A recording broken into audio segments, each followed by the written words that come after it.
चुनवडी, पातोडी, डुबुक भाजी असे बरेच नावं आहे या भाजीला.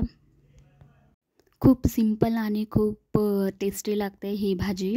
यासाठी इथे चटणी, मीठ असे आपले बेसिकच मसाले घ्यायचे आहे.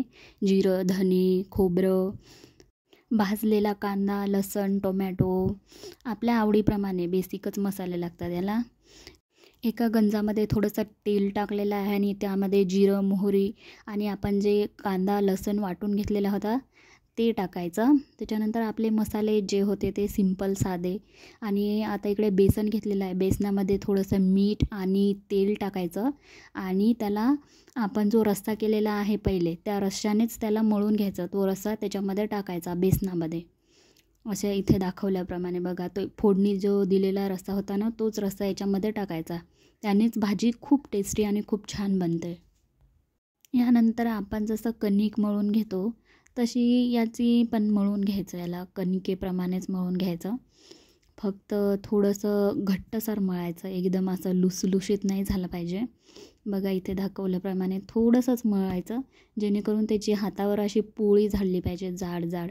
इथे बघा माझी आई खूप टेस्टी करते ही भाजी. एक नंबर, एकदम झक्कास. भाताबरोबर तर खूपच छान लागते, भात आणि रस्सा. अशी बघा इथे दाखवल्याप्रमाणे पोळी लाटून घ्यायची आणि हातावरच लाटायची आणि असे तुकडे तुकडे त्या रश्श्यामध्ये टाकायचे. आपल्याला पाहिजे त्या आकाराचे करायचे, पण माझी आई असंच करते, आमच्या घरी असंच खातात. तर असे तुकडे तुकडे करून रश्श्यामध्ये टाकायचे. छान एकदम. आमच्या भागात याला चुनवड्या म्हणतात. आणि आमच्याकडे तर पाहुणे आले तर त्यांना पाहुणचारसुद्धा याच भाजीचा होतो. कधी कधी पाहुण्यांनासुद्धा ही भाजी खूप म्हणजे आवडीने ते खातात. पनीरच्या जागी हेच करतात कधी कधी. बघा अशा सगळ्या प्रकारे त्याचे तुकडे करून आपण रश्श्यामध्ये टाकलेले आहे आणि त्याला मस्त एक उकळी येऊ द्यायची, शिजून घ्यायचे ते.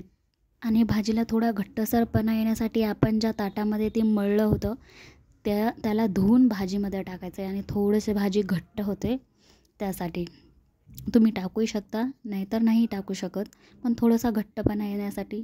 बघा किती मस्त आपली भाजी रेडी झालेली आहे, एकदम चविष्ट.